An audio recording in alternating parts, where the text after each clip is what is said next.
তিন জায়গায় প্রয়োজনে মিথ্যা বলা যায়। এক নাম্বার, আপনার ওয়াইফকে খুশি করার জন্য, সে একটু এরকম না বলে একটু কৌশল করে বললে খুশি হবে, ওটা বলা যায়। দুই নাম্বার, জীবন মরণের ব্যাপার, যান বাঁচানোর জন্য একটু কৌশল করে ঘুরিয়ে বললেন, এটা জায়েজ। তিন নাম্বার, দুইজন ঝগড়া লাগছে, তাদেরকে মিলিয়ে দেওয়ার জন্য কৌশল করে একটু মিথ্যা বলা, ঘুরিয়ে বলা যায়। দুইজনের মধ্যে দেখলেন যে সম্পর্ক খারাপ, একজনরে বললেন, ভাই সে তো ওই দিন আপনার ব্যাপারে অনেক প্রশংসা। কি আমার ব্যাপারে প্রশংসা? কি বললো? এই বললো আপনি নাকি এই করছেন ওই করছেন, অনেক প্রশংসা। লোকটার মন খুশি হয়ে যাবে তার ব্যাপারে, ঠিক কিনা?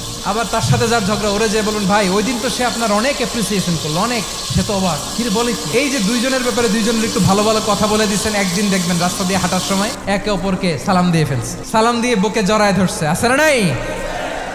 আবার মিলমিশ হয়ে গেছে। কিন্তু আমাদের স্বভাব হইলো, দুই প্রতিবেশী যদি একসাথে বসে একসাথে হাঁটে, দূর থেকে দেখলে আমাদের জলে, আছে না নাই? ঘটনা কি? এই দুইটার মধ্যে এত মিল কে? এই দুইটার মধ্যে গিরিঙ্গি লাগানো যায় কিভাবে? আল্লাহর কাছে তওবা করেন, এই মানসিকতার যেন আমরা না হয়, আমরা মিলিয়ে দিই।